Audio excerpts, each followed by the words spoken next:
Hello friend, welcome my channel. চলে এলাম টিয়া পাখি নিয়ে। উল দিয়ে বানিয়েছি, গ্রিন কালারের উল এবং রেড কালার,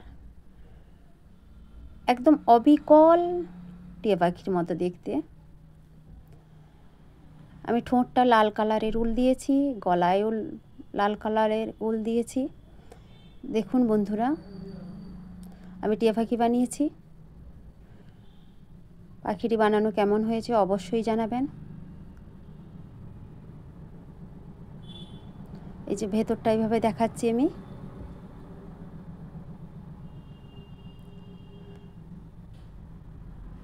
উল কাঁটা দিয়ে বানিয়েছি। ভালো লাগলে অবশ্যই জানাবেন, লাইক শেয়ার। ঘরে সাজিয়ে রাখার জন্য খুব ভালো লাগবে, অবশ্যই বানাতে পারেন।